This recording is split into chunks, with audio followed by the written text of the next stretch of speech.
continuación tengo el honor de presentarles a dos doctores que nos van a dar nuestras pláticas el día de hoy. La doctora Brenda Ivette Cedillo Méndez con la plática Cuidados en el embarazo, y al doctor Luis Ricardo Contreras Mesa con la plática Primeros cuidados en el recién nacido. Démosles un fuerte aplauso.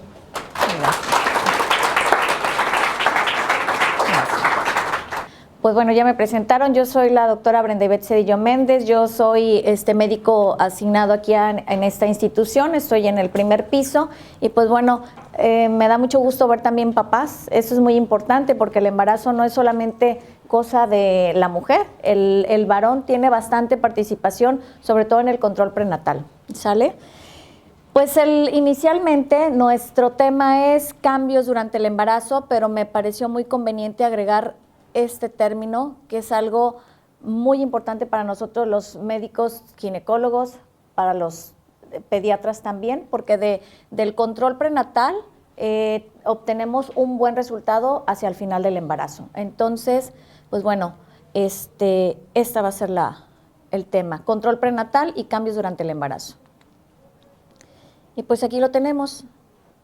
Ese término súper importante porque aquí vamos viendo que el control prenatal es desde que la mujer se conoce embarazada, desde que hacemos el diagnóstico, generalmente en casa con la prueba casera, después a veces las pacientes inmediatamente acuden al ginecólogo o si no, deciden hacerse por su propia cuenta el examen en sangre y entonces, confirmado el embarazo, acuden a nosotros y nosotros iniciamos el control prenatal desde la primera consulta hasta la resolución del embarazo.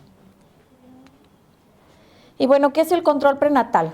Aquí lo definimos muy claramente, va a ser el conjunto de actividades médicas que se ejercen en la mujer embarazada, pues esto con la finalidad de obtener un mejor grado de salud para nuestra paciente, identificar todos los factores de riesgo para obtener un beneficio tanto para ella, para la paciente, como para el bebé que está por nacer. Y bueno, esto va a ser encaminado a detectar oportunamente las complicaciones que generalmente son prevenibles. El objetivo, pues voy a ser un poquito repetitiva, va a ser identificar oportunamente lo que es el embarazo de alto riesgo, hay que clasificarlo. De entrada, todo embarazo implica un riesgo, no hay, siempre se tiene el tabú o nos preguntan, doctora, es que los primeros 3 meses son los más peligrosos, ¿verdad? El embarazo es peligroso desde que inicia hasta que termina si no llevamos un control prenatal adecuado, si no identificamos nuestros factores de riesgo. Entonces, este control prenatal nos va a fomentar a proteger y recuperar la salud en el caso de que se haya tenido una descontinuidad, tanto de la mamá como el bebé in útero y posteriormente cuando ya nació nuestro bebé. Y esto va a disminuir la tasa de morbimortalidad, tanto materna como perinatal.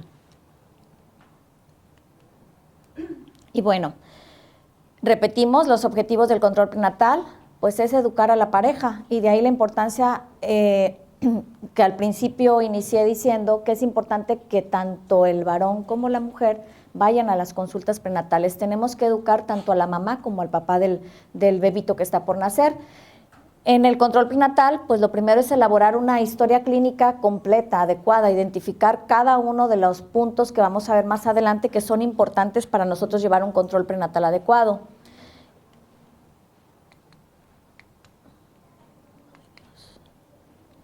Vamos a identificar los factores de riesgo materno-fetal, vamos a diagnosticar las condiciones fetales y vigilar el desarrollo de nuestro bebé.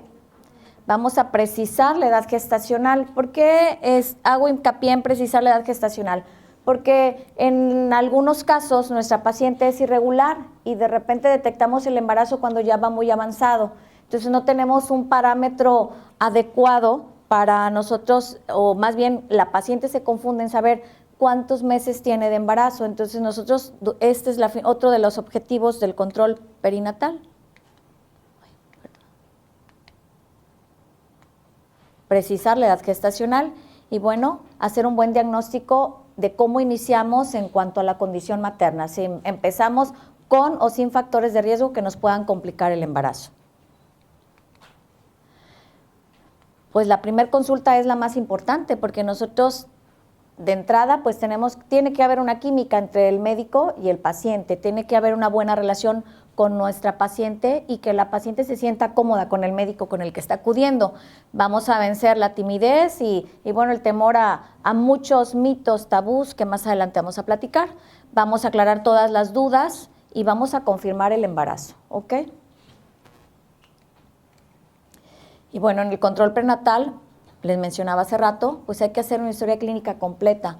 ¿Por qué es importante los antecedentes heredofamiliares? Pues si mi papá es diabético, si mi papá es hipertenso, tengo carga genética para poder desarrollar esa complicación durante el embarazo. Si tengo antecedentes de cáncer en línea directa, pues también va a ser un factor de riesgo importante si nosotros no hacemos una historia clínica adecuada.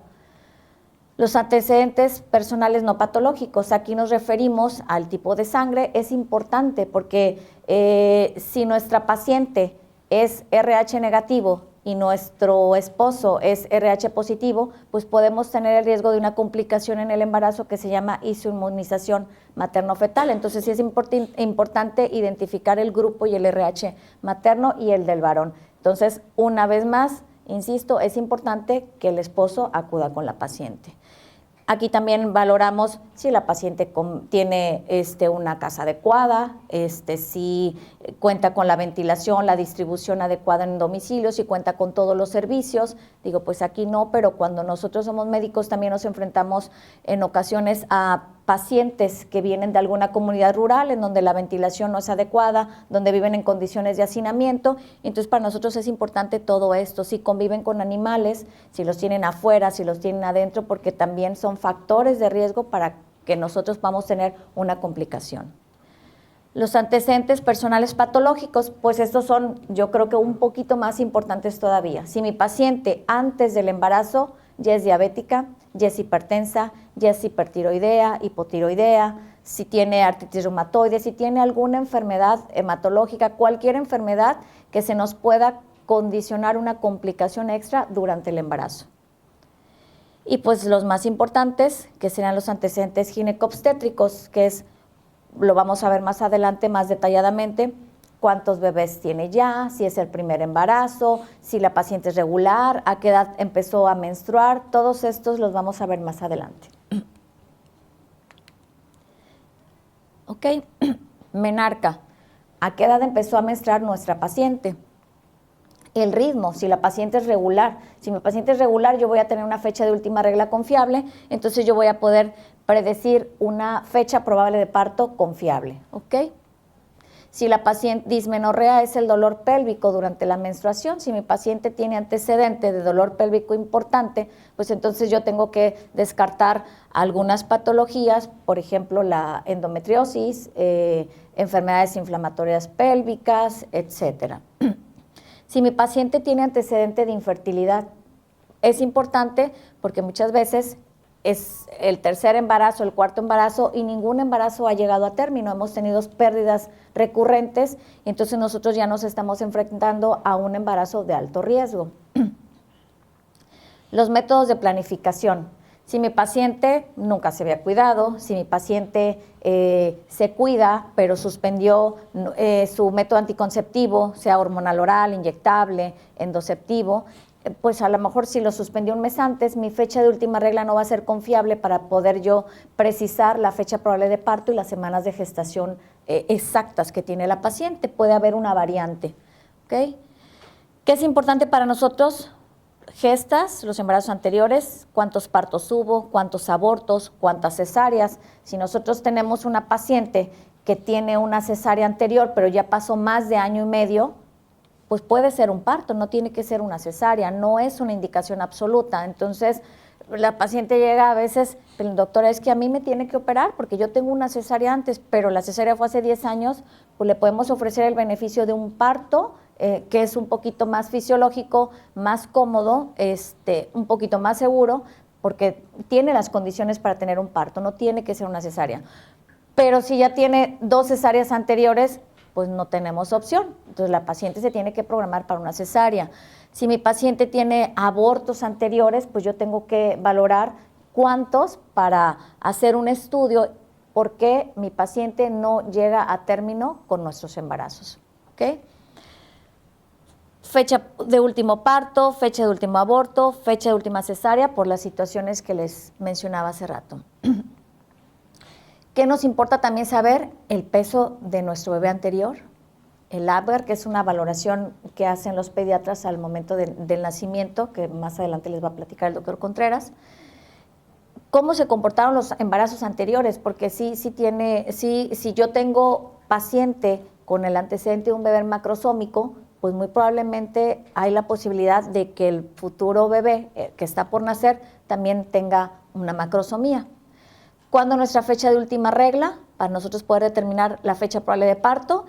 Y pues es súper importante que mi paciente tenga un Papá Nicolau. O sea, no es frecuente, pero sí hay mujeres embarazadas que presentan cáncer cervicouterino. La incidencia es muy poca, pero sí nos ha tocado. Entonces es importante que nosotros tengamos una detección oportuna de cáncer cervicouterino y también de cáncer de mama. ¿Qué vamos a hacer durante nuestra consulta prenatal? Esto se hace no solamente en la primera, hablamos de la primera consulta, esto lo vamos a hacer en todas las consultas prenatales. Pues tenemos que estar checando el peso. Si nosotros tenemos un aumento de peso exagerado, de entrada, pues tenemos que checar que mi paciente no inició el embarazo con sobrepeso, porque va a ser un factor de riesgo para desencadenar lo más frecuente, que es la diabetes y la hipertensión, y que son complicaciones que sí son serias y peligrosas durante el embarazo. Entonces, cada mes nosotros tenemos que estar monitoreando el peso. No debemos determinar el embarazo con más de 14 kilos, porque si es más de 14 kilos, entonces ya tenemos un factor de riesgo. ¿Cuánto mide mi paciente? Es importante, porque si mi paciente es bajita, como la doctora, y el esposo mide un 82, pues yo tengo que hacer una correlación. Puede ser que el embarazo vaya bien, que el bebé tenga las semanas correctas, pero pues a lo mejor voy a tener un bebé muy grande. ¿Por qué? Porque el papá es grande. O a lo mejor si los dos papás son bajitos genéticamente, pues no podemos tener un bebé enorme, y a lo mejor no nos estamos enfrentando a alguna complicación como restricción del crecimiento u otras que nos pudiera hacer confundirnos. Entonces es importante el peso y la talla. Muy importante la presión arterial. ¿Por qué? Porque nosotros tenemos que estar monitoreando si la paciente ya era hipertensa crónica, que es hipertensa antes del embarazo, y si mi paciente no tiene este antecedente y mis presiones empiezan a disparar, pues entonces ya mi paciente se complicó con una hipertensión del embarazo y yo tengo que descartar posteriormente o prevenir que mi paciente no se complique con una preeclampsia, y que la preeclampsia se clasifica en preeclampsia con criterios de severidad, sin criterios de severidad, y después de esto viene una eclampsia, que es cuando las presiones se aumentan muy elevadas, y mi paciente presenta también crisis convulsivas. Entonces ya estamos ante otra complicación de los trastornos hipertensivos, que es la eclampsia, y también tenemos otra entidad que se llama síndrome de HELP, que estas dos últimas pues nos llevan a nuestra paciente hasta la terapia intensiva. Entonces, todas estas complicaciones son prevenibles si nosotros acudimos correctamente a nuestro control prenatal. Tenemos que revisar nuestros genitales. Nuestros genitales sufren cambios durante el embarazo, se hipertrofian un poco, aumenta la pigmentación tanto de las mamas como de los genitales externos. Y en el cuello de nuestra matriz también observamos cambios. Digo, esos no los van a observar ustedes, pero nosotros los ginecólogos sí. Entonces, a veces, digo, cuando no tenemos los métodos diagnósticos a la mano, como son las pruebas de embarazo casera, laboratorio, ultrasonido, cuando estamos en alguna comunidad rural, esta parte de la exploración para nosotros es vital, porque nos hace sospechar, tener un diagnóstico de sospecha de embarazo, ¿ok? Hacemos una especuloscopía, que es poner espejito, revisamos vagina, el cuello, lo que les acabo de decir. Pues bueno, gracias a Dios se inventó el ultrasonido, que nos permite también que las mamás puedan ver la carita, cuántos deditos, las piernitas, que nuestro bebé, la columnita esté completa. Es un método diagnóstico espectacular para mí, Entonces, en este nos permite a nosotros observar en embarazos tempranos lo que es la implantación, la forma del saco, el número de los sacos, el tamaño. Y bueno, dependiendo de la etapa en que nosotros hagamos el ultrasonido, pues ya tenemos que observar la frecuencia cardíaca fetal, que tanto vemos la gráfica y como ustedes pueden escuchar los latiditos del corazón. Y bueno, pues un signo de certeza para nosotros sería la auscultación de la frecuencia cardíaca fetal, que a todos nos gusta escuchar cuando estamos embarazadas, ¿verdad? Y nos ilusiona, y cada mes pues es ver la carita y escuchar el latidito del corazón de nuestro bebé. También a mí, ginecóloga, me emociona, ¿eh? Ok. Y bueno, los diagnósticos los hacemos por la fracción beta. Aquí está mal el título. Bueno, fracción beta, mayor a 1000 unidades cuando tenemos un embarazo de 4 a 5 semanas de gestación. Y ultrasonográficamente, pues podemos ver al embrión con una longitud cráneo-cauda de 3 milímetros y se observa frecuencia cardíaca fetal a las 5 semanas si el ultrasonido lo hacemos transvaginal, y si lo hacemos vía abdominal, pues lo podemos detectar a las 7 semanas. Es súper importante que les haga hincapié porque también es así como que un tabú, un mito. No quiero que me haga el eco vaginal porque muy probablemente me afecte y tenga algún aborto, porque yo ya perdí un bebé antes. El ultrasonido, el primer trimestre del embarazo, se tiene que hacer vía transvaginal, ¿ok? Es el método de elección para nosotros poder visualizar y tener la certeza de que nuestro embarazo está bien. Tiene que ser transvaginal. De entrada, pues un embarazo más temprano lo podemos observar vía transvaginal. Y bueno, pues si no tenemos el recurso a la mano, utilizamos el abdominal, pero lo podemos observar hasta la semana 7 con frecuencia cardíaca. Y bueno, pues cambios en el organismo materno, pues son bastantitos, ¿verdad? Las mamas, a veces el diagnóstico de embarazo empieza aquí. Rosa la ropa interior con nuestros senos y los senos están turgentes, están más sensibles, están dolorosos. Entonces las señoras que ya han tenido bebés empiezan a, se me hace que estoy embarazada, como que tengo retraso de algunos cuantos días, ni siquiera es una semana, y efectivamente nunca nos equivocamos, estamos embarazadas. Los ovarios también durante el embarazo, pues no es un cambio evidente para ustedes, pero para nosotros ultrasonográficamente sí. En el ovario tenemos cambios, hay crecimiento, y en uno de los dos ovarios, cuando nosotros hacemos el diagnóstico, se presenta un folículo adicional que nos hace nosotros tener la certeza que sí confirmamos el embarazo, ¿ok? Los genitales externos, que también ya les comenté, pues sufren cambios. El incremento de peso, pues ese es inevitable. A veces la paciente, cuando inicia el embarazo, inicia con náusea, vómito. ¿Por qué? Porque hay una adaptación de nuestro sistema digestivo al embarazo. El útero empieza a crecer y empieza a desplazar los órganos, el estómago, intestino. La tolerancia a los alimentos pues empieza a ser un poquito más restringida. Entonces empezamos con náusea, con vómitos. Y esto nos conlleva a perder peso al inicio del embarazo. Entonces la paciente está preocupada porque en vez de subir está bajando de peso. Digo, qué bueno que están bajando porque el último mes suben un chorro, y es cuando ya nos preocupa tanto a la mamá, al papá y al ginecólogo más, ¿verdad? Entonces, la ganancia ponderal, también hay cambios a nivel hematológico. Nosotros tenemos que hacer laboratorio inicial en esta consulta, eso lo vamos a ver más adelante, porque tenemos que saber cómo empieza nuestro embarazo hematológicamente, si nuestras plaquetas están funcionando al 100, si no tenemos anemia, si los niveles de hemoglobina están normales, para nosotros poder predecir complicaciones hematológicas más adelante del embarazo. La función pulmonar pues también cambia, ¿ok? Nuestros requerimientos pulmonares aumentan pues, conforme va aumentando el peso y el volumen del bebé. Ahora sí que luego dicen, come por 2 y respira por 2. Pues más o menos, no come por 2, tiene que ser comer por lo mismo, pero el organismo sí respira por 2.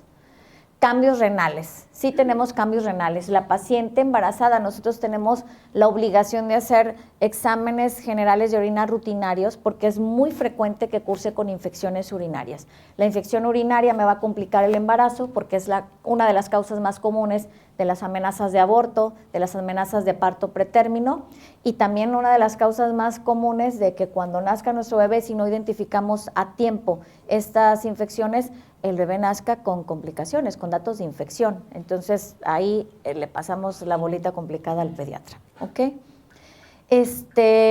¿Por qué hay infecciones repetitivas? La paciente a veces nadie nos detenemos a explicárselos.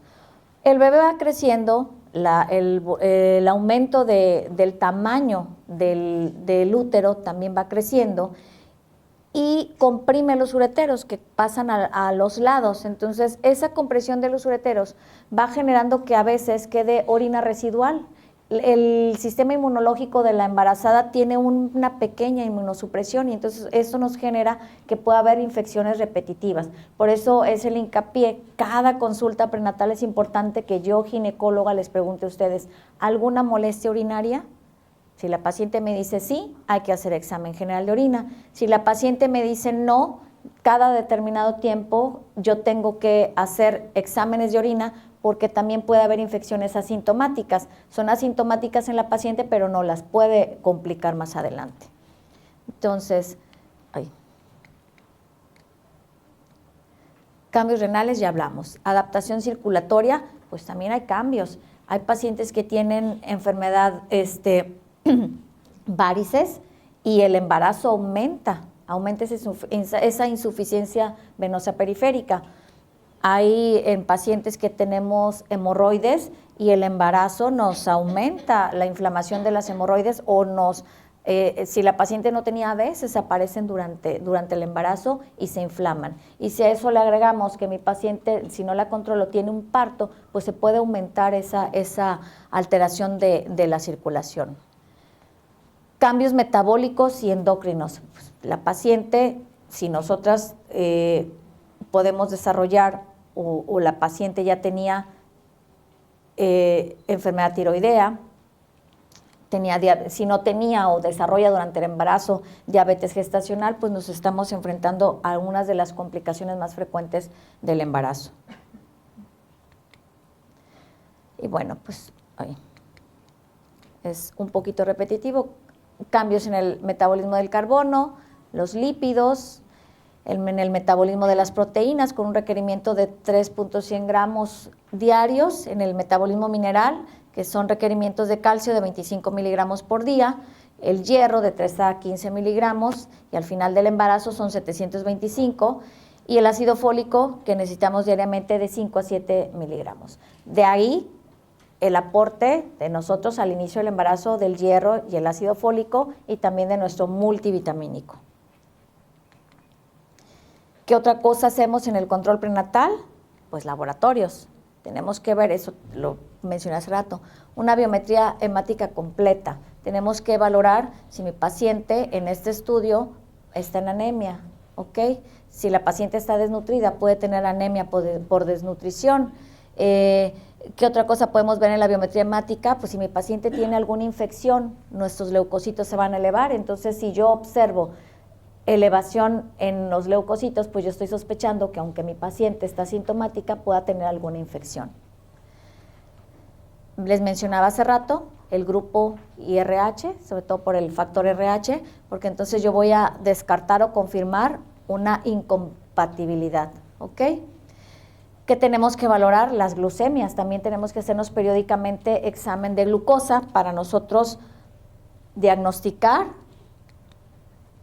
o descartar una diabetes gestacional y si se hizo, mantener el control. A las glucemias le agregamos la hemoglobina glucosilada, que nos va a dar un parámetro de cómo están nuestros niveles de glucosa de 3 meses antes a los resultados del laboratorio. Y pues bueno, también tenemos que hacer exámenes serológicos, que es el VIH, VDRL, para descartar enfermedades de transmisión sexual por transmisión vertical. Y bueno, Esto ya se los había mencionado, examen general de orina para descartar las infecciones urinarias, la citología, el Papá Nicolau y la exploración mamaria. Si hay alteración en la paciente, pues el ultrasonido mamario. Y bueno, sí tenemos embarazadas arriba de 40 años, entonces es un embarazo de riesgo por edad, pero se supone que arriba de los 40 años tenemos que tener una mamografía anual de control, entonces es importante para nosotros conocer el estado de la citología vaginal y de la detección oportuna del cáncer de mama. Y el ultrasonido. Ultrasonido, una herramienta importante en cada cita para nosotros los ginecólogos. Si lo hacemos antes de la semana 12, para nosotros poder establecer una edad gestacional correcta y una fecha probable de parto correcta. Posteriormente a eso viene el ultrasonido estructural, que se debe de hacer de rutina a todas las pacientes. ¿Qué es un ultrasonido estructural? Es un ultrasonido que nos va a detectar a nosotros alteraciones, son marcadores tempranos ecográficos que nos pueden predecir alteraciones cromosómicas. Entonces, esto se hace entre la semana 13 y 14. Después no nos sirve. ¿Por qué? ¿Qué medimos? Medimos la translucencia nucal, que es el grosor de la nuca. Cierto grosor nos hace a nosotros pensar que nuestra paciente, su bebito, pueda tener alguna alteración cromosómica y pedir estudios complementarios si ya tenemos la sospecha. En el ultrasonido también valoramos lo que son la implantación de las orejas y la presencia del hueso nasal, que sería como un triple marcador.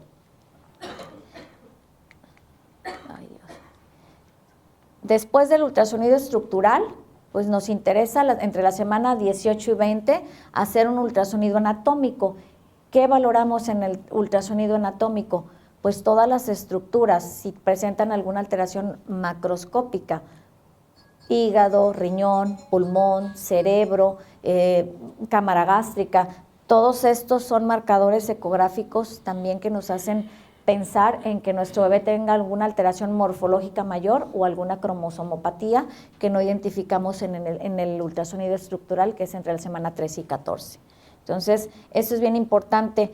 Como les repetía, todos los embarazos se les debe de hacer esto. ¿Por qué? Porque en todos los embarazos hay un riesgo, aunque no cuente con factores de riesgo que nos hagan nosotros sospechar que pueda haber alguna alteración o que nos clasifique nuestro embarazo como embarazo de alto riesgo. Y bueno, importante durante el embarazo para la embarazada, pues es la alimentación. Nuestra alimentación debe de ser totalmente balanceada. Hay que aumentar los requerimientos de calcio, de hierro y de ácido fólico. Esto lo hacemos con los multivitamínicos que tomamos desde el principio del embarazo, pero es importante que la dieta también sea balanceada. Las vitaminas no son mágicas, no funcionan si nosotros no nos alimentamos correctamente. ¿Qué necesitamos? Proteína, huevo, derivados lácteos, que eso nos van a aportar el calcio en nuestra dieta. La tortilla es un gran aporte de calcio también, pero pues no nos vamos a comer diario 10 tortillas, ¿verdad? Entonces todo tiene que ser balanceado, porque entonces va a aumentar el peso y entonces se nos va a complicar el embarazo. Entonces todos los alimentos son importantes, pues en cantidad adecuada. La higiene personal. Tenemos que aumentar nuestra higiene durante el embarazo porque ya nuestra pancita ya no nos permite ver adecuadamente nuestra zona genital. También en cuanto a higiene personal me refiero a la cavidad oral. El embarazo no es una enfermedad y nos permite desarrollar nuestras actividades exactamente igual que cuando nosotros no estamos embarazadas, obviamente con más medidas de precaución. Entonces es importante para nosotros. Si yo no tengo una higiene adecuada en región genital, pues voy a tener más predisposición a tener infecciones vaginales, y esas infecciones vaginales también nos van a complicar el embarazo.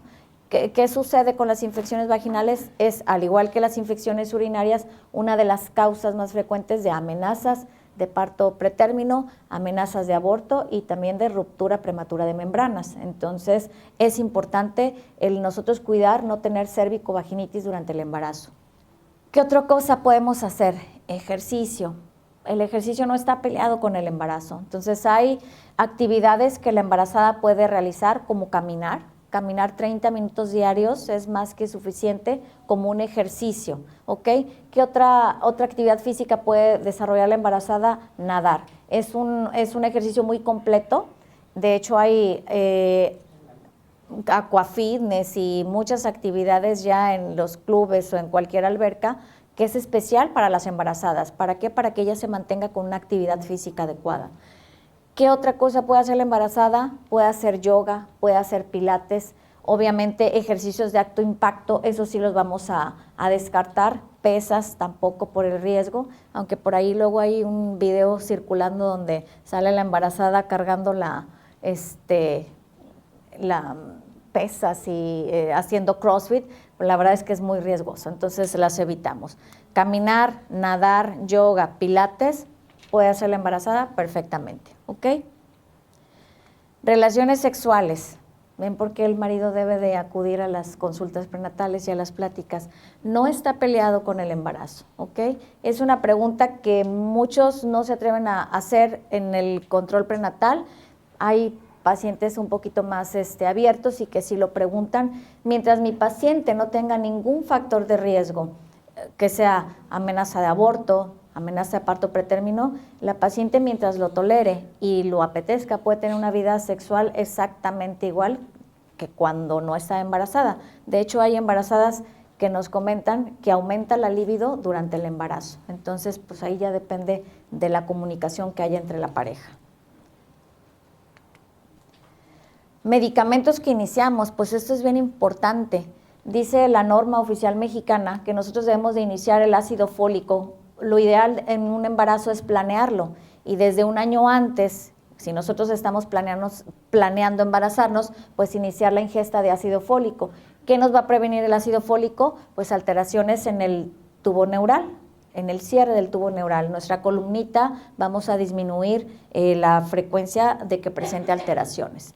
Y bueno, pues también le agregamos lo que es el multivitamínico y el sulfato ferroso que nos previene la anemia y pues las vitaminas por la ingesta de la paciente. ¿Qué tenemos que suspender? El tabaco, el alcohol y las drogas. ¿Okay? ¿Qué consecuencia tiene el tabaquismo? Pues nos da bebés con peso bajo al nacer, igual el alcoholismo y las drogas. ¿Okay? Entonces sí tiene repercusión también en la embarazada. Si recordamos que los principales cambios los sufre el intestino, el sistema digestivo, pues el tabaquismo, el alcohol nos van a condicionar colitis y la colitis es muy molesta sin el embarazo y con el embarazo más. Entonces, pues esto me gustó mucho porque dice, le preguntaste si quería fumar.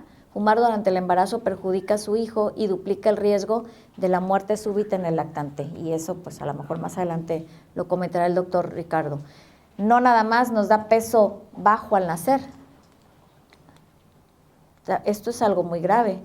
Una muerte súbita del lactante, pues nadie lo tenemos contemplado y a lo mejor muy pocas personas saben que esto condiciona el alcohol, el tabaco y las drogas. ¿Okay? Resumen de todo lo que se debe hacer en el control prenatal, pues aquí. Inicia la primera consulta, llenamos un carnet, una historia clínica, ya digo manual en las instituciones donde no lo hay y pues en computadora donde sí contamos con el recurso. Pedimos la información de nuestra paciente, identificamos los factores que nos hacen clasificar el embarazo en un embarazo de riesgo o un embarazo sin riesgo y vamos a registrar la evolución del embarazo y de aquí de todo este control prenatal nosotros vamos a decidir la vía de resolución del embarazo al momento del término. Importante, repetimos, medir a la paciente, pesarla, evaluar el estado nutricional, determinar su presión arterial y darle seguimiento. Si mi paciente empieza a hacerme una enfermedad hipertensiva en el embarazo, pues es importante que la paciente esté en su casa monitoreando sus presiones diariamente para estar nosotros valorando en la próxima consulta si la dosis del antihipertensivo que le iniciamos está funcionando o hay que ajustarla. Hay que hacer un examen físico general, detectar alteraciones que nos alteren el estado de salud de nuestra paciente y de nuestro bebé. Y lo que les mencionaba, pues tenemos que detectar los focos sépticos también en la cavidad oral, que de repente como que se nos olvidan, pero es importante. El examen ginecológico, detectamos las infecciones vaginales, descartamos antecedentes de cáncer cervicouterino, y pues también tenemos que hacer una revisión de las mamas en cuanto mi paciente identifique que hay algo alterado. Es importante también explicar que hay pacientes que durante el inicio del embarazo puede ya haber salida de leche. Me preguntan muy frecuentemente. No es lo habitual, pero hay pacientes que inician el embarazo, las mamas se vuelven turgentes y empiezan a tener salida de leche, y es normal. Pues la paciente está embarazada, aumenta la prolactina, que es la hormona que se encarga de la secreción de la leche, y nuestra paciente puede tener salida a través de pezón. Y bueno, pues identificamos nódulos o anormalidades que no teníamos antes del embarazo. ¿Qué también tenemos que nosotros valorar? Pues el crecimiento del fondo uterino, ¿ok?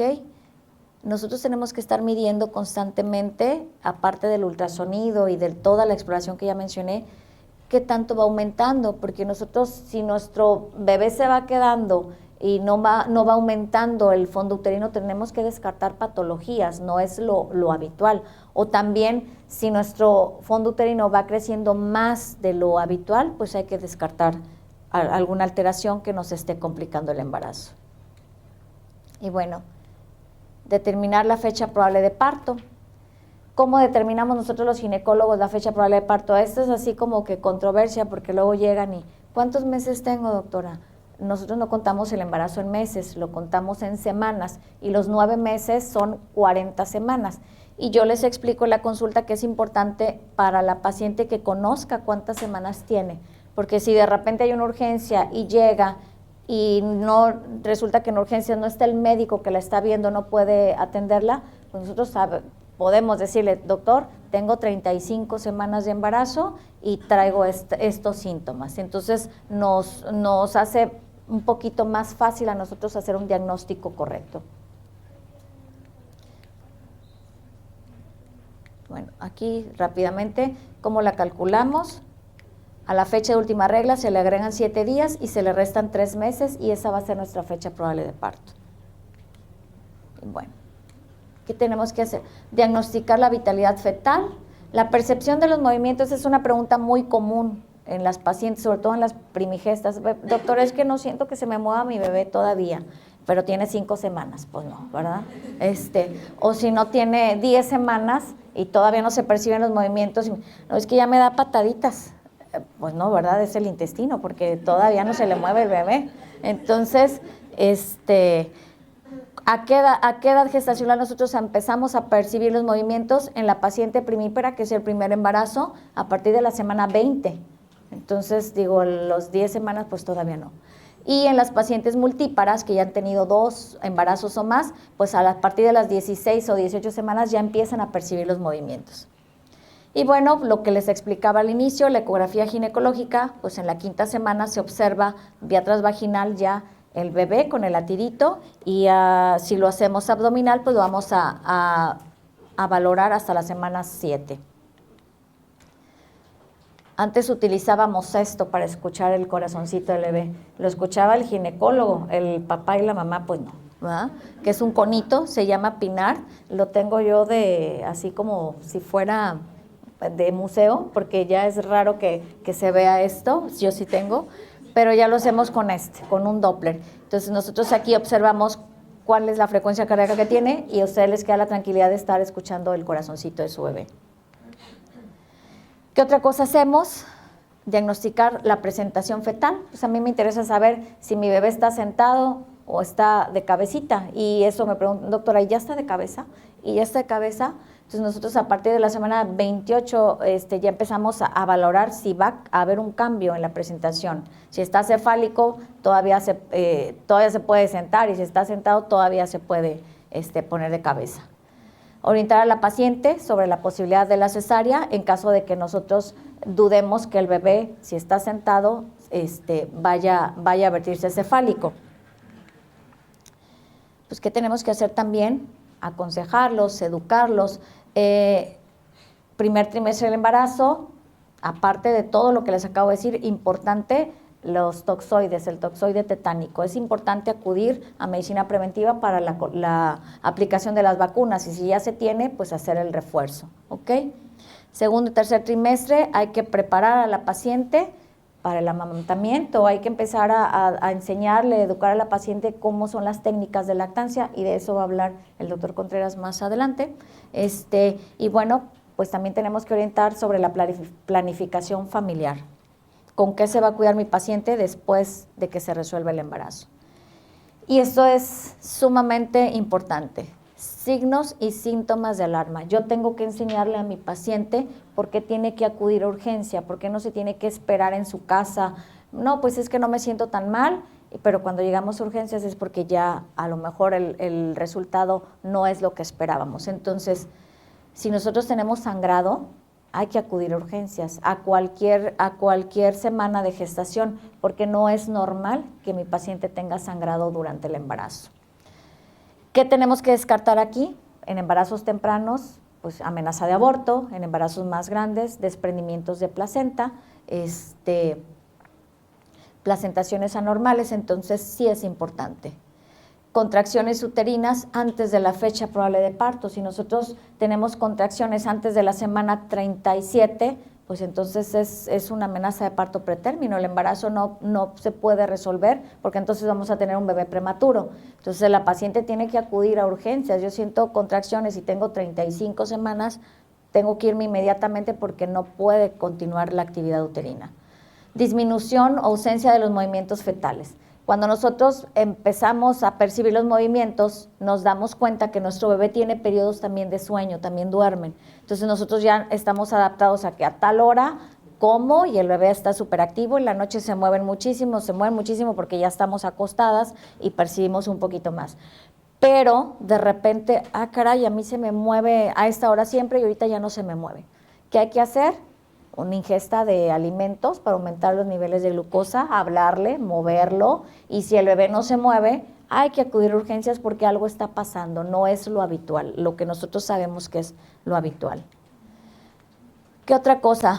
Pérdida de líquidos vía vaginal. Si la fuente se rompe, la fuente no se debe romper antes de 6 horas de que nosotros tengamos contemplado que nuestro bebé va a nacer. Si se rompe antes, no podemos continuar en la casa sentados o esperando a que me den las contracciones, porque si pasan más de 6 horas, entonces yo tengo un riesgo de infección para mi paciente y también para el bebé. Hay un riesgo potencial de infección. Entonces, dependiendo de las semanas, nosotros valoramos, ¿verdad?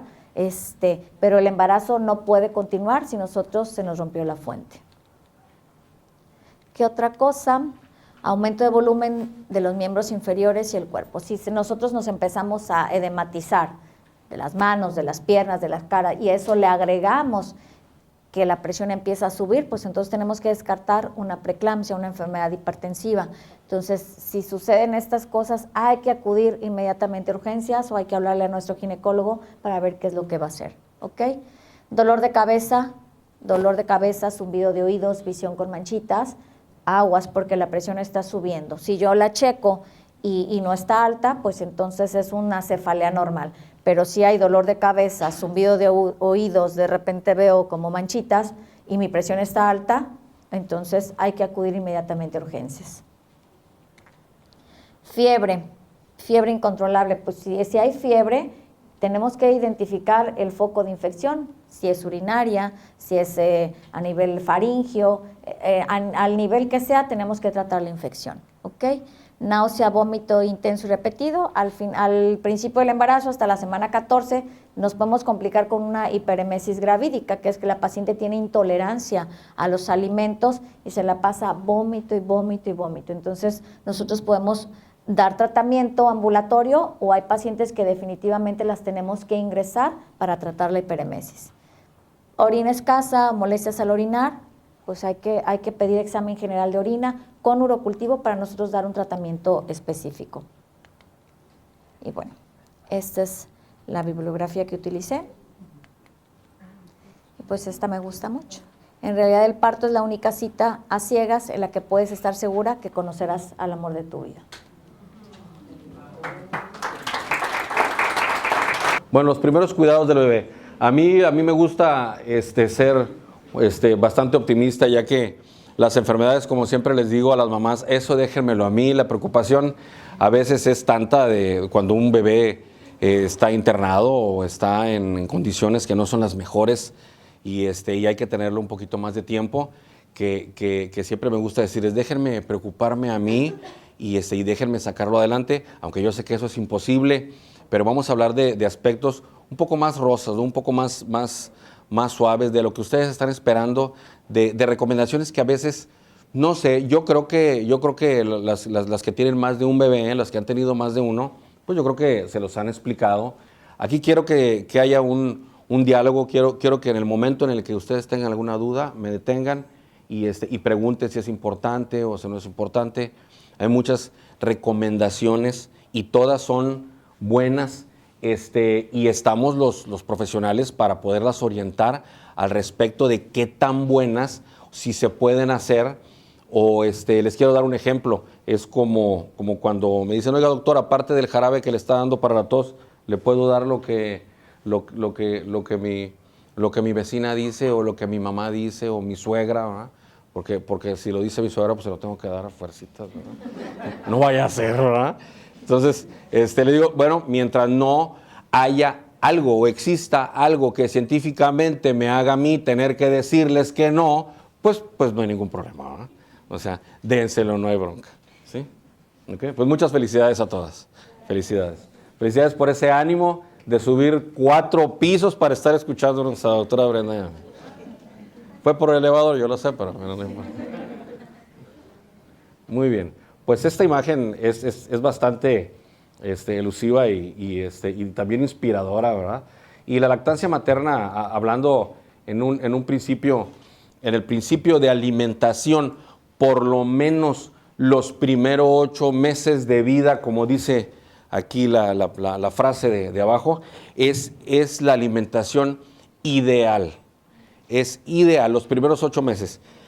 No quiero confundirlos y pueden preguntar, váyanme preguntando, porque hay mucha información y hay mucha desinformación también. La Secretaría de Salud dice que se puede dar alimentación al seno materno hasta los 2 años, hasta los 3 años. De hecho, yo tengo pacientes que hasta los 5 años y el niño se le sigue pegando y ya tiene dientes y ya tiene bigotes y barbas y sigue pegando a la señora.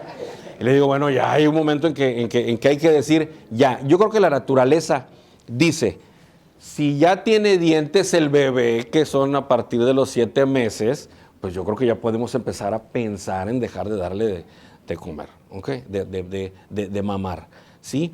Aunque, bueno, es que hace 100 años, es que las abuelitas, hay muchas razones del por qué sí. Si a mi consulta acude una señora que vende chicles y que está parada en un semáforo y que la única alimentación que tiene es el seno materno, yo le voy a decir, déselo hasta que pueda, ¿sí? ¿Sí se dan cuenta cuál es la diferencia? ¿Sí?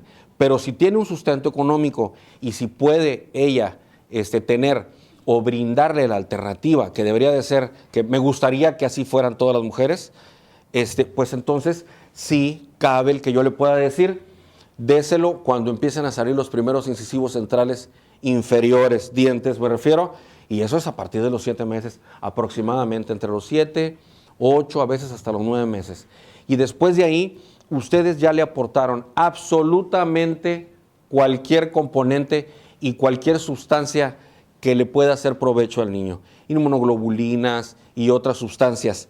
Pero el problema es que si solamente le están dando leche, si solamente le estuviéramos dando leche a un bebé y no hubiéramos introducido otro alimento, ya estaría haciendo falta zinc o hierro, por ejemplo, ¿sí? El primer mes era el alimento ideal, único y exclusivo.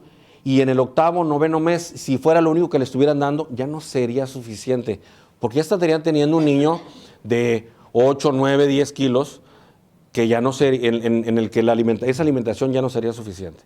Gracias a Dios, el niño empieza a babear ya cuando los ve comer a ustedes, como a los 6 meses más o menos. Y entonces llegan las señoras y me dicen, doctor, ¿cuándo le puedo dar?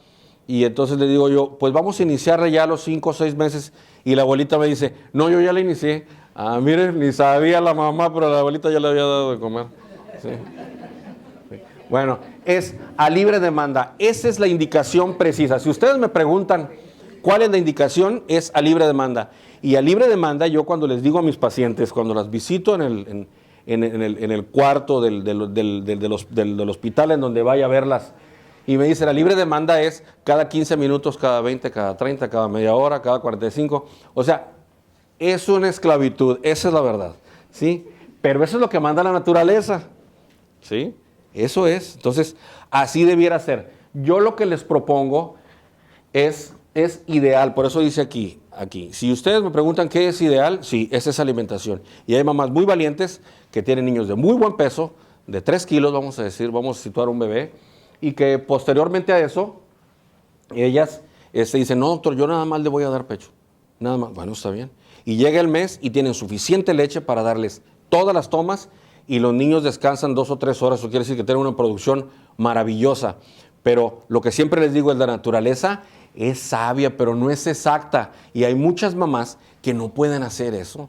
Si tienen niños de 3,500, aunque sea de menos peso, pero su producción no es suficiente, a mí lo que me gusta es que desde el primer día, segundo día de vida, cuando ustedes ya decidan que hay que alimentarlos al seno materno, puedan realmente, puedan darle el seno y abastecerlos de agua y de nutrimentos. Y para eso yo lo que les recomiendo es empiece con pecho siempre, ¿sí? Siempre. Un niño con una succión adecuada les va a succionar en 10, 15 minutos máximo, más del 90% del contenido que usted tiene en el seno, en cada seno. Entonces, 10, 15 minutos con un pecho, le sacan el aire, 10, 15 minutos con el otro pecho, le sacan el aire y después le complementan si el bebé sigue pidiendo, ¿sí? Y entonces de esa manera, el próximo mes que nos veamos, tal vez me van a decir muchas veces con felicidad, no, yo ya no le doy más que pecho, más de un 90%, ¿sí? Otras me van a decir, no, yo le sigo complementando, pero siempre empiezo con seno materno, ¿sí? Así que no hay ningún problema. En cuanto a escoger la leche industrializada, a veces es todo una situación, ¿sí? Es todo un laberinto y un acertijo el hacerlo, porque cuando los niños son sanos y no hay una enfermedad específica para darle una leche específica, es cuestión nada más a veces de marca la que el bebé no acepta, ¿sí? Entonces, sí es ideal, seno materno ideal.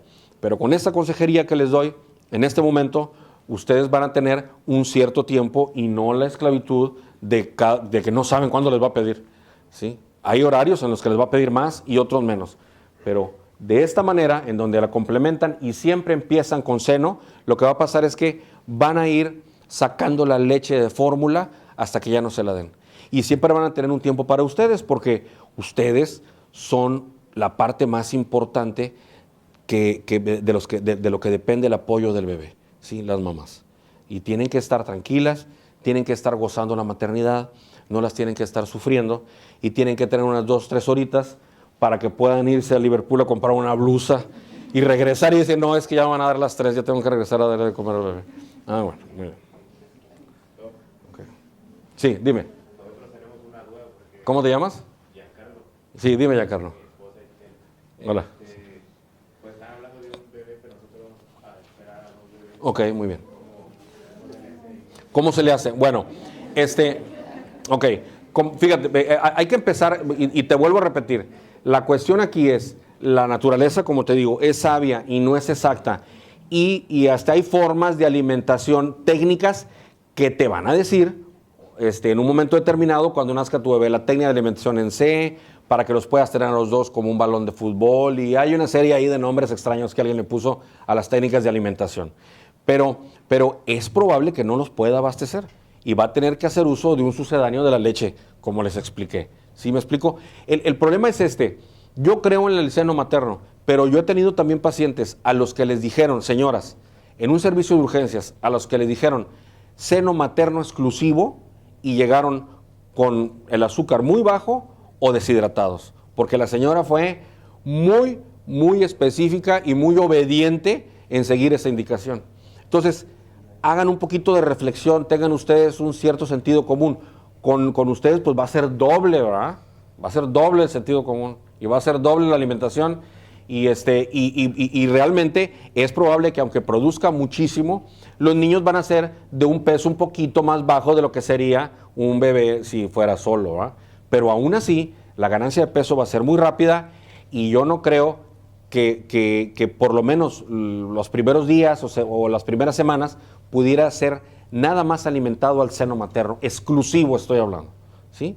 No tiene nada de malo que ustedes piensen en abastecerlo, como debe ser, ¿sí? Con una fórmula. ¿Cuál fórmula? Pues ya se vería en el momento indicado, ¿sí? No sé si quedó claro esa parte. Sí, o sea, es seno materno, es ideal, ¿sí? ¿Hasta cuándo? 8 meses, por decir, ¿sí? Se puede dar mucho más. Hay señoras, les vuelvo a decir, o sea, señoras muy valientes, me dicen, no, doctor, yo le voy a dar hasta el 1 año y medio porque a mí me dieron 1 año y medio. Perfecto. Es consejería. Cuando ustedes buscan consejería, no es la idea de paternalismo, así como nos decían sus papás. Es que vas a cerrar la puerta. ¿Por qué? Porque yo lo digo. No. O sea, yo les recomiendo, ustedes van a hacer esto, o ustedes van a seguir este lineamiento porque está estudiado, pues porque así, porque científicamente está comprobado. Si ustedes lo siguen bien, si no, pues no hay ningún problema. Nada más es la referencia de la idealidad y de ahí lo siguiente mejor y lo siguiente mejor y lo siguiente mejor. ¿Ok? Bueno. Entonces, si no quieren tener un niño que les esté llorando toda la noche y que el otro día vayan con unas ojeras hasta el piso a trabajar, denle seno materno porque ahí tiene la mamila tirada, no la quiere. ¿Quiere pecho? Bueno, ¿cuáles son las ventajas? Aporta esto, todo esto, léanlo, proteínas, grasas, carbohidratos, vitaminas, liposolubles A, K, E y las hidrosolubles B6 y B12, calcio, fósforo, hierro, como les digo, magnesio y zinc, hasta los 7, 8 meses que si es exclusivo ya no van a poder estar supliéndolo como Dios manda, ¿verdad? Sodio, potasio y cloro y las inmunoglobulinas en defensa, por eso dicen son importantísimas para la defensa de las infecciones y es el aporte del seno materno, aparte de la nutrición y de todo lo demás que da, ¿no? Agua y nutrición, que es lo que más me importa en un momento determinado. Agua al final. Taurina como un neurotransmisor, lisozima, pues es un protector, ¿sí? Bactericida. ¿Ok? ¿Preguntas?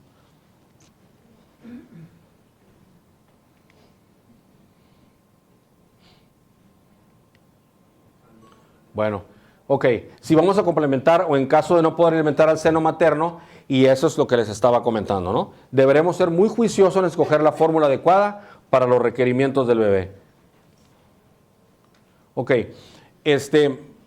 después de esto, ya cuando va a casa, ya, ahora está en casa, ¿y qué va a pasar? Porque ¿en dónde duerme? No, pues es que duerme en medio de mi esposo y mío. Y voy, ¿por qué no duerme en medio? Me dice, pues es que sí, me da menos lata, y si ya nada más me volteo y le doy el pecho, le digo, pues a lo mejor yo también lo haría, ¿verdad?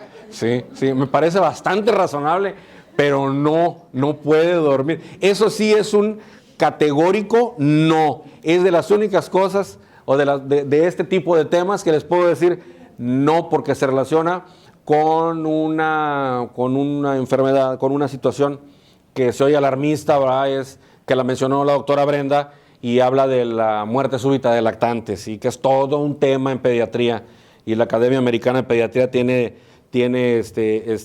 algunas variables muy específicas al respecto de cómo evitarlo, ¿sí? Bueno, una de ellas es esa, que no duerman en cama, no en medio de ustedes, sobre todo cuando ustedes van a perder el estado de alerta, ¿sí? No puede estar en donde tiene covachitas ahí, en donde está respirando su propio CO2, en donde hay sábanas o almohadas muy mullidas, en donde se hunde y así está, así como nos gusta a nosotros, no, eso no, ¿sí? O sea, el bebé tiene que estar en su cuna y de preferencia en su cuarto, ¿sí?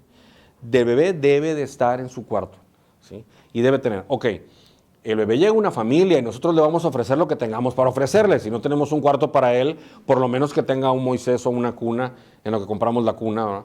Una cuna al lado nuestro, y nos vamos a tener que parar, mamás, ni modo, porque nosotros los esposos no tenemos cómo darle el seno materno. Entonces, tenemos, a no ser que le estén dando, no te toca la mamila, bueno, ahí sí lo paran y le dicen, ahora te toca a ti, le dan un codazo y le dicen, me vale que te vayas a parar a las 6 de la mañana, ahora te toca a ti, ¿sí? Y ya, y entonces pues lo levantan, pero a la cuna, ¿sí? A la cuna, no al lado, ¿verdad?, de la cama. ese tema de muerte súbita del lactante se relaciona con eso, con la respuesta de un bebé a la respiración de CO2, de dióxido de carbono, en donde en vez de que los receptores aumenten la respiración, la disminuyen hasta no respirar. Y entonces, esa es la muerte súbita del lactante. ¿En qué momento se da? Entre los 6 hasta los 6 a 8 meses. ¿Sí? Entonces, por eso debe dormir en cuna. ¿Sí? Las sábanas ahora, por convención, los colchones de las cunas y de los lugares que están destinados al descanso de los bebés, son muy rígidos. Así son los colchones. No vayan a comprar otro colchón y digan, es que este salió bien duro. Me salió bien cara la cuna y la compré en Liverpool y miren nada más el colchón parece de piedra. Así es, no vayan a ir a comprar que les hagan un colchón especial. Sábanas abotonadas, anudadas o abrochadas al colchón, ¿sí? Siempre. Que el resorte se aguangó, pues hay que cambiarla, ¿sí? Tiene que estar siempre, porque los bebés, acuérdense que no siempre los van a poder tener envueltos como momia, ¿sí? Esas son las primeras semanas, una semanita, porque ya me preguntó un papá, oiga, me dice usted que los niños no tienen que estar envueltos así, que los tengamos. Me dice, ¿y por qué la señorita sí me lo trae de ahí del cunero? Le digo, bueno, porque la señorita tiene como 10 ahí, está sola. Sí. Le digo, imagínese nada más usted con 10 niños ahí en su casa. Le digo, bueno, y aparte pues acaba de nacer, ¿verdad? O sea, nos podemos dar el lujo de tenerlos así. Pero una vez en su casa, un mes o dos, un niño de 5 kilos, pues ya no lo van a poder tener así. Ya necesita también libertad de movimientos, o si no, él solito se va a poner la sábana y corbata. Entonces no tengan. ¿Cuál es en la cuna solo el bebé? Fíjense bien, con signos de admiración, con una admiración ahí. Sí, solo el bebé. O sea, ¿qué tengo que ver cuando yo voy a la cuna? Es el bebé solo, sin sábana y sin colcha y sin nada. Bebé, mameluco, gorro, no sé, guantes o lo que ustedes le quieran poner. ¿Sí? No la ropa que se quedó ahí para guardar en el closet porque me llamaron por teléfono, la comadre me habló. No, nada, no tiene que haber nada ahí. Todo tiene que estar libre. Sí, dime. ¿Mi almohada? Pues las almohadas, qué buena pregunta. Son esas que hacen las comadres que están planitas y tienen ahí un patito o algo así bordado por un lado. Nada más. ¿Sí? La almohadita, o sea, no hay nada. De hecho, puede estar sin almohada. Es una buena pregunta. Pero sí la sábana y la almohada. Sí, sábana y almohada y el medio. ¿Y cómo le hacemos? Porque, pues, ¿cómo no lo voy a tapar si me tocó en invierno, me tocó en enero? Bueno, pues hay que modificar el ambiente. ¿Sí? Hay que poner un calentador, hay que poner el abanico, si estamos en pleno verano, o hay que poner el aire acondicionado, o lo que nosotros tengamos para darle. Sí. Temperatura, muy buena pregunta, porque eso fue ensayo y error, me llegaban niños mocosos hasta que me di cuenta por qué me llegaban tantos a la consulta. Sí. Y entonces me di cuenta que los papás les dejaban el aire acondicionado 22 grados hasta las 7 de la mañana que se iban a la escuela, pues se lo regresaban a mediodía. Yo les dije, no, apréndalo a las 8 de la noche, 24, 25, a veces hasta 23 en agosto, por lo menos en Tampico, y apáguelo a las 4 de la mañana que ya se enfriaron las paredes y los techos de las casas. Y de ahí puede estar usted hasta mediodía plácidamente dormida, prácticamente en casi todos los lugares. ¿Sí? Entonces, le apagamos a las 3, 4 de la mañana, ponemos algún abanico que dé vueltas al aire todo el tiempo y con eso vamos a tener, en términos generales, ¿verdad? ¿Sí? Tener el aire acondicionado prendido todo el tiempo, sí saca un poco la humedad, sí, o sea, aunque sea aire frío y esté húmedo, es menos húmedo que el que está allá afuera en la atmósfera de las 3 de la mañana de Tampico, ¿verdad? Pero aún así, es una buena temperatura. Los niños pueden tener variaciones, siempre tienen una temperatura más alta que nosotros, medio grado, y en las noches más todavía. Siempre los seres humanos tenemos un medio grado hasta 0.8 más arriba cuando nos vamos a acostar que cuando amanece, ¿sí? Entonces, sí tengo niños que la mamá me dice, es que suda mucho. Bueno, hay que poner el aire acondicionado, pudiera ser 23 grados, pudiera ser 4, pudiera ser 5 de la mañana, ¿sí me explico? Pero sí hay que tener ese pensamiento, ¿no? Que podría mucho, muy frío es tan malo como muy caliente, ¿no? Y los niños también sudan. Y ahora imagínense, afuera a 5 o 10 grados, o la temperatura muy baja en el cuarto, y el niño por dentro sudando, y es una bomba de tiempo, ¿sí? Entonces, a lo mejor es cómo lo tenemos nosotros, ¿no? La ropa, ¿sí? Hay que quitarle un poquito. Siempre hay que tenerlo protegido hasta los tobillos o todo el mameluco y con los guantes, porque los niños pierden mucho calor, pierden mucho el calor por convección, se llama, ¿sí? O sea, el aire que pasa por ahí les lleva el calor. Entonces, por eso siempre tienen que estar tapados. ¿Sí? Dime. ¿Cómo saber cuando el bebé tiene frío? Porque, bueno, yo tengo una hija y cuando estaba chiquita, desde ahí pues yo tengo frío y voy a tapar al bebé, pero Claro. cuando el bebé tiene frío. Claro. Sí, generalmente, no sé si el que tenga bebés y que tenga niños de 3, 4, 5 años en plena actividad, siempre van a tener más calor que nosotros. Eso es definitivo. Y los bebés igual, ¿eh? Aunque la temperatura siempre es la que nosotros manejamos. Tú le puedes tomar, si quieren conocer la temperatura de su bebé, no se necesita ser médico, ¿eh? Compren un termómetro de mercurio, pero de los planitos que son de plástico, bueno, de esos, y chéquensela mañana y noche una semana entera, y con eso van a saber exactamente la temperatura que sus bebés manejan, ¿sí? Y entonces eso te va a responder a muchas preguntas, ¿no? También, si ellos andan medio grado por arriba, pues va a ser normal que tengan más calor, que se suden un poco más. Sí, hay niños muy sudones, ¿verdad? Aunque no tengan exactamente, están plácidamente dormidos, pero sudan, ¿sí? ¿De acuerdo? Entonces, eso ustedes, y obviamente, pues, la consejería, en la consejería con el pediatra, pues vamos a ir conociéndolo, ¿no? Cada niño es muy particular. Así tuvieran un niño cada año, cada uno es diferente, ¿sí? Aunque tengan los dos, si no son de la misma bolsa y si no son del mismo óvulo, y si se parecen como hermanos, pues van a ser completamente diferentes, aunque sean gemelos. ¿Sí?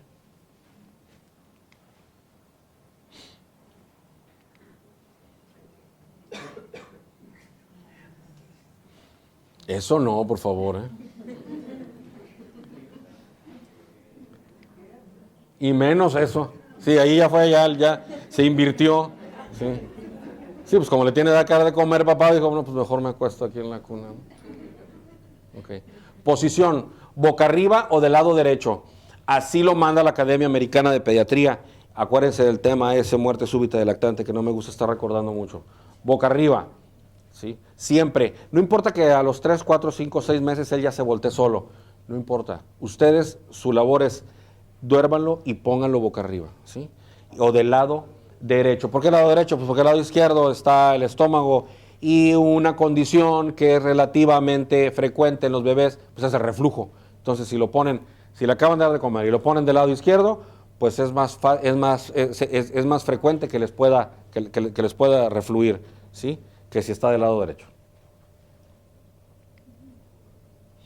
No arropar demasiado. A mí me gusta ponerlo en las recetas cuando los estoy dando de alta, y significa muchas cosas, entre ellas los que estábamos platicando, ¿no? O sea, no es la colcha, la sábana, y viene en agosto y va a la consulta y le digo, señora, ¿pero por qué lo trae así?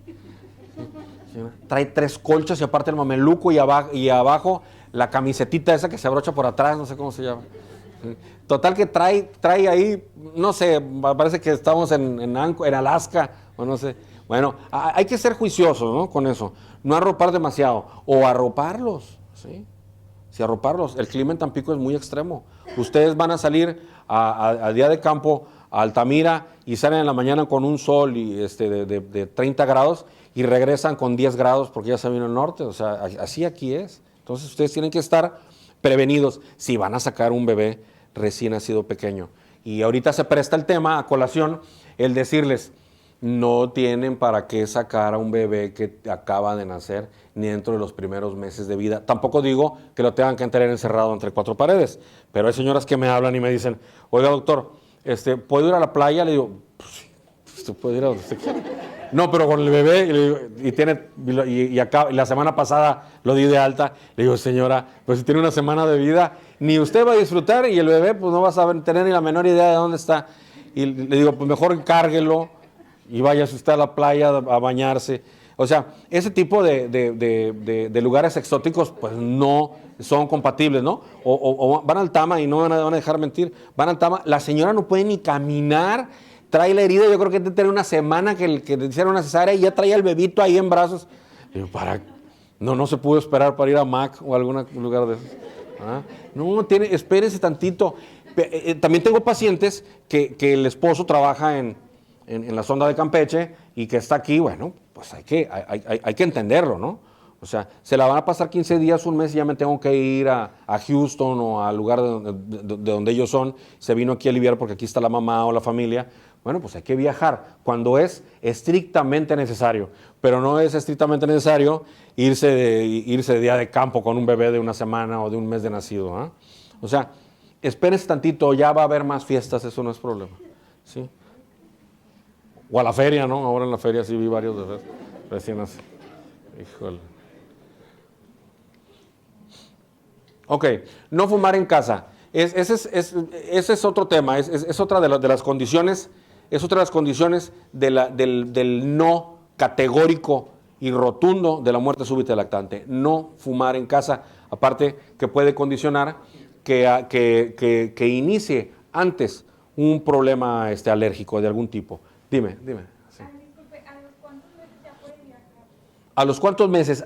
Es una pregunta, viajar de placer o viajar, pues por placer, tal vez me gustaría pensar que te doy la respuesta correcta si te digo después de los 6, 8 meses. Sí, miran, hay veces que los niños no se pueden vacunar por muchas razones, hay veces que ni siquiera hay la vacuna, ¿sí? La hepatitis B, la BCG o las vacunas que se vayan presentando, ¿no? Y son niños que ni siquiera están vacunados adecuadamente y ya los traen en otros lugares, ¿sí?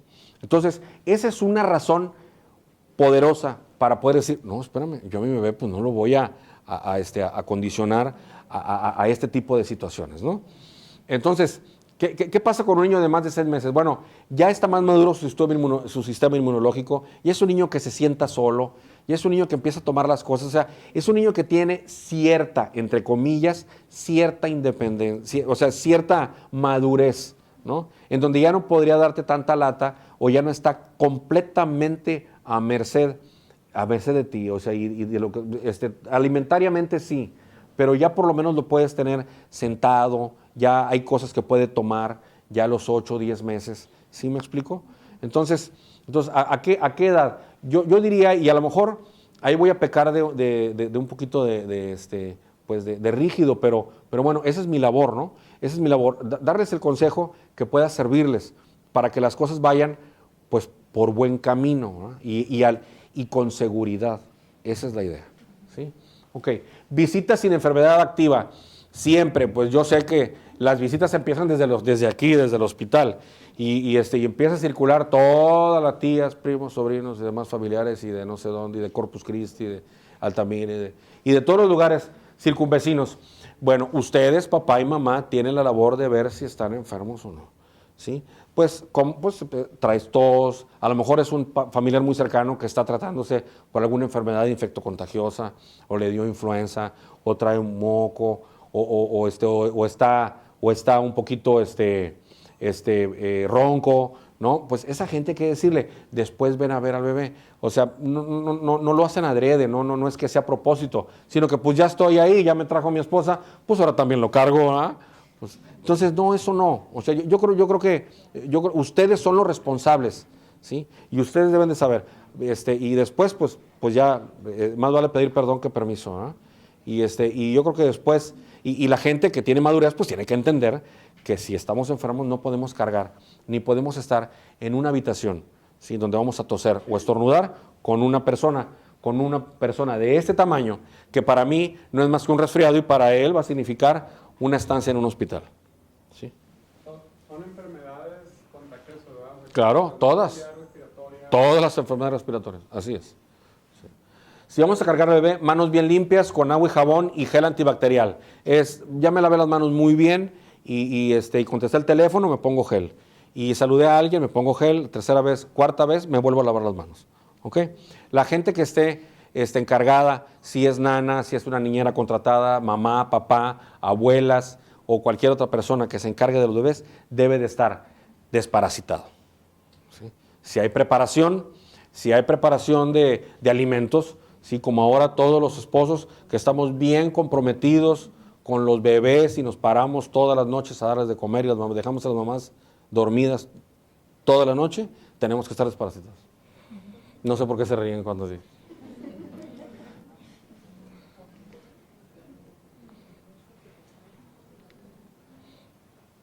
Bueno, cólico de lactante.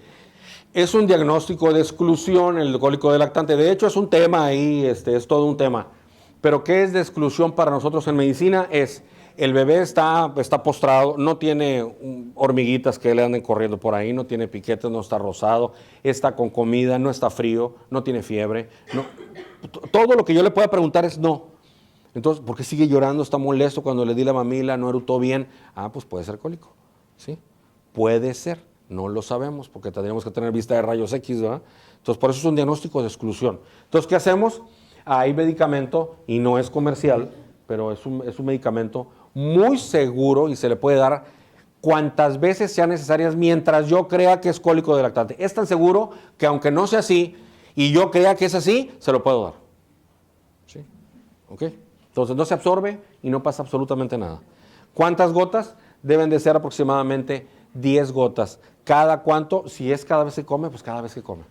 ¿Sí? Ok, baño diario.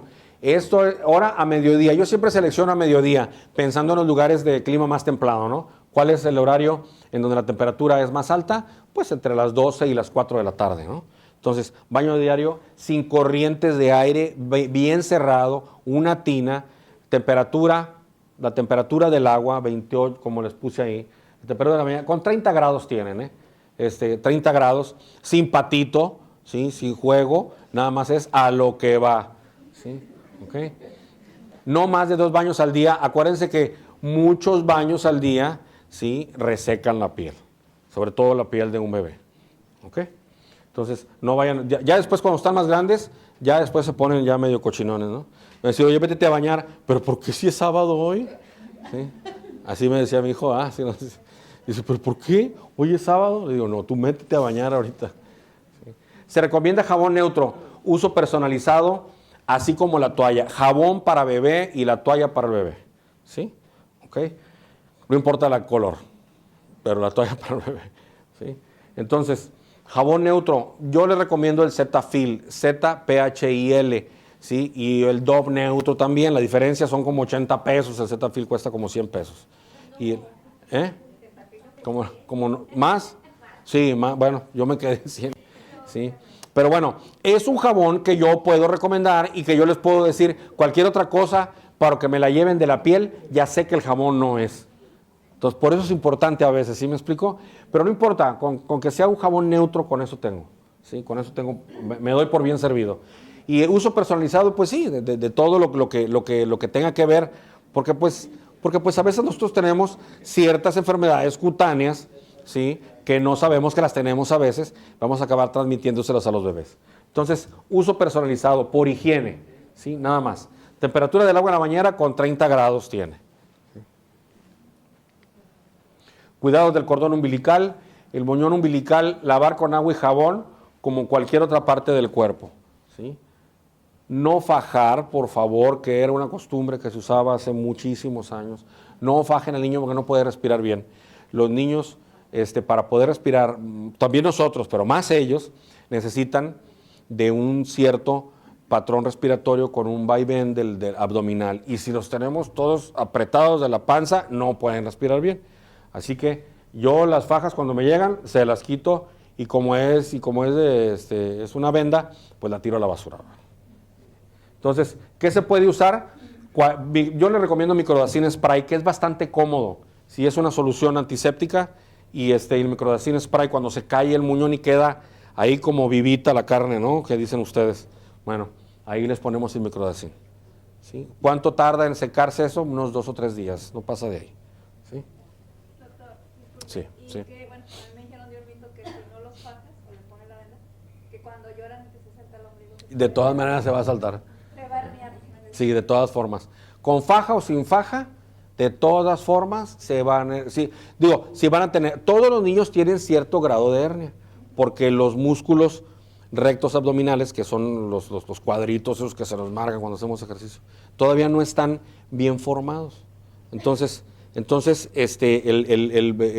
fisiológicamente lloran y el ombligo pues es una parte débil ahí de esa pared y se va a saltar, unos más, otros menos, pero eso va a ser un cuidado que haya que tener y en su debido momento, cuando vemos que es muy grande el defecto y que no ha logrado cerrarse, lo vamos a pasar a cirugía pediátrica para que nos recomiende qué hay que hacer.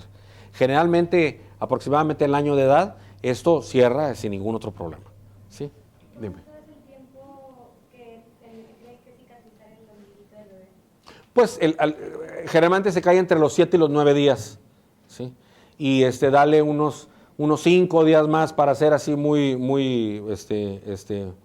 para darte un límite. Sí, así es, no más. A veces hacen algunas lesioncitas que se llaman granulomas, ¿sí? Entonces la mamá me dice, no se ha secado, sigue estando ahí, se siente muy duro. Bueno, ya veremos cómo lo quitamos, no se preocupen, no es nada del otro mundo, ¿sí?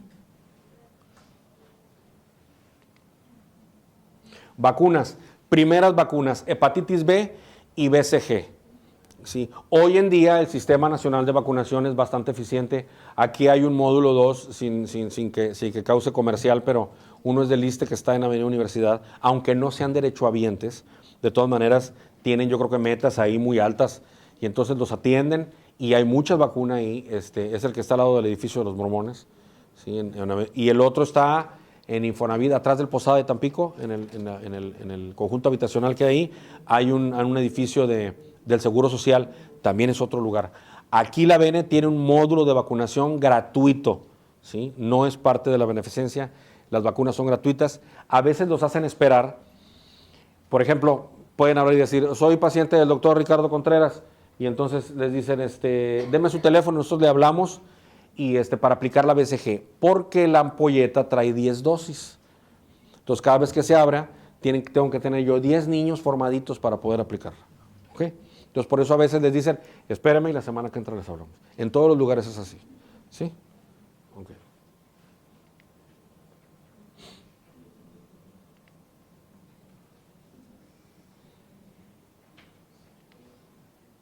Tamiz, bueno, hay 3 aspectos. Hay varios aspectos que hay que comentar. Yo tengo la obligación de comentarlos, ustedes tienen la obligación de hacerlo, sobre todo porque es una persona diferente a ustedes, aunque sea su hijo. Y es el tamiz metabólico, hoy en la modernidad, ¿verdad? de los cuidados del bebé. Tamiz metabólico, el tamiz auditivo, ¿sí? Las vacunas y ahora algo más nuevo todavía que es el tamiz cardiológico, ¿sí?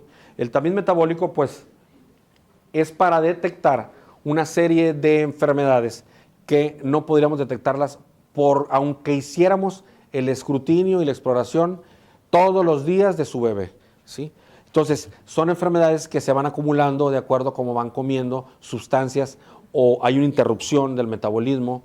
Las más conocidas, a lo mejor que han escuchado ustedes, son 1 en 5,000, 1 en 2,000, la fenilcetonuria, por ejemplo, ¿sí? El hipotiroidismo, son los 2 que tal vez ustedes hayan escuchado.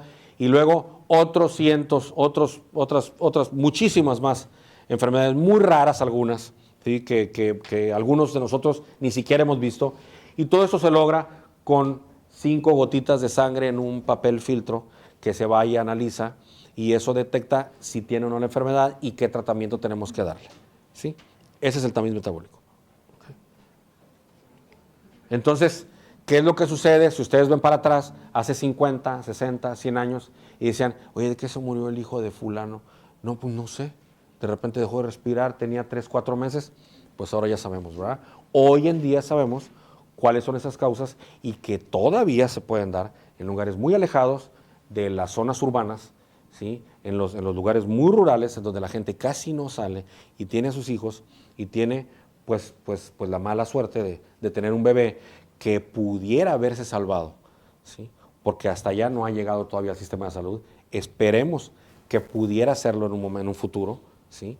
Pero ya sabemos cuál es ese, ¿no? Muerte de cuna y una serie de situaciones que a lo mejor se ignoran, ¿no? Pero que tienen muchas causas, es multicausal. El tamiz auditivo, pues para saber si el niño está oyendo, porque muchas veces no nos damos cuenta, y yo he tenido pacientes que tienen 2 años y no sabían que no oía, ¿sí? Y entonces se acostumbró a la gesticulación de la boca y tal vez a los comandos sencillos, porque pues son niños muy pequeños, pues uno tampoco les exige mucho, ¿verdad? Sin embargo, el niño no habla, va a dar audiología, foniatría y se dan cuenta de que pues no habla porque no oye, ¿sí? ¿Okay? Entonces, ¿cuál es el ¿Cuál es uno de los sistemas más importantes al nacimiento del bebé? La audición. Es el único que tiene completo. No ve bien, ¿sí? Hasta los 4 meses. Entonces, ¿con cuál los identifica ustedes? Con la audición. Y tiene que ver con el desarrollo y con la madurez neurológica. Entonces, necesitamos saber lo más pronto posible si un bebé está oyendo o no está escuchando o no está escuchando bien, oyendo, para poder corregir el problema. ¿Ok? Sí. Ok, muy bien. Es una buena pregunta porque son muchas cosas, ¿no?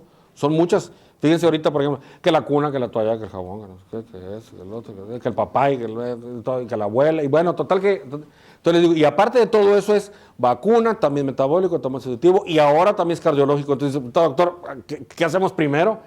Le digo, yo lo que le recomiendo es, primero es lo primero, 5 días, también entre 3 y 5 días, también metabólico.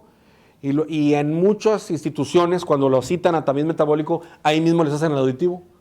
¿Sí? Ahí mismo. Si es por fuera, vamos a decir, porque en una sola visita en el seguro, o en el ISSSTE, o en alguna otra institución de salud, ahí mismo los pueden vacunar, también es audiológico y también es auditivo. ¿Sí? En el mejor de los casos. Pero si van por fuera, pues yo lo que les recomiendo es, esténse tranquilos. Si es en los primeros 8 días ya sabemos si oye o no oye, bueno, bien. ¿Sí? Las vacunas cuando salga y el tamiz metabólico, para que el reporte, si es positivo, me lo manden antes, porque el reporte del tamiz metabólico son 2 o 3 semanas. ¿Sí? Entonces, sí me gustaría que fuera dentro de la primera semana, vamos a decirlo así, quinto día, les digo yo, tercero a quinto día, y dentro de la primera semana, para que a la tercera semana ya me lo estén reportando. ¿Sí? Ok, el cardiológico. Ese tamiz lo que hacen es ponerle un dispositivo en uno de los dedos de las extremidades, primero en la derecha y luego en la izquierda, durante 10, 15, 20 minutos y ver qué saturación de oxígeno tiene el bebé. Se llama preductal y postductal, y de lo que está hablando ductal es del conducto arterioso, de una arteria que se cierra cuando los niños nacen. Ok, entonces, si hay una diferencia de más de un porcentaje o de un cierto número entre una parte derecha de la izquierda, tenemos un problema cardiológico antes de que aparezca y a veces nos dé una fatalidad con el bebé. Entonces eso es una implementación que tendría que hacerse en las primeras 72 horas. Yo creo que es el más rápido de todos. En lo que nace, ya podríamos decir, hey, hablarle a un pediatra cardiólogo y decirle, haznos un tamiz cardiológico. Sí, claro que sí. Después del tercer día o cuarto día, pues ya lo que va a tener el bebé, pues ya lo ve cualquiera. Llora y se pone morado, pierde el estado de alerta, está morado de las uñas y de los pies. Es más, puede ser motivo de consulta, se cansa mucho, no sube de peso. ¿Sí? Entonces, el tamiz cardiológico tiene que decirme antes. Es como el metabólico, ¿no? ¿Sí? Ya para cuando ustedes me lo llevan y el niño está panzón, amarillo y no evacúa y todo, le digo, mucha señora, pues es que tiene un problema de la tiroides. ¿Sí? Entonces, yo no quiero que lo diagnostiquen ustedes, quiero que lo diagnostiquen a tiempo. Como por eso es que se implementan ese tipo de estudios, y el cardiológico pues es el último, pero sí tiene que tener, institucionalmente, tiene que ser muy efectivo. Va a tardar un poquito en que así sea. ¿Sí? Mi deber, por lo menos, es decírselos, y si hay aquí hay cardiólogos, pediatras, creo que hay en El Ángeles también, no sé en dónde más haya, pero sí como para que le podamos hablar, ¿sí? Pero a veces es un poco difícil, ¿no? Es un poco difícil porque ustedes están en muchas cosas también, ¿sí? Y no se hacía y no pasaba nada, ¿sí? Bueno, no pasaba nada para los sanos, ¿sí? ¿Sí? ¿Qué pasó? ¿Es gratuito en instituciones públicas? Sí, el cardiológico no sé si ya sea de rutina, no lo sé. Sí, claro. En institución todo debe ser gratuito, por lo menos entre comillas, ¿no? Porque creo que les cobran tienen ustedes, les están descontando ahí, ¿no? Algo, ¿sí? Por el servicio médico, sí. ¿Aquí se solicitaría en el momento del parto? Sí, en el momento antes le dices a tu pediatra, quiero el tamiz cardiológico para yo decirle al pediatra cardiólogo y que él pueda hacerlo. Bueno, pues muchas gracias. Y vuelvan a darse un aplauso, por favor.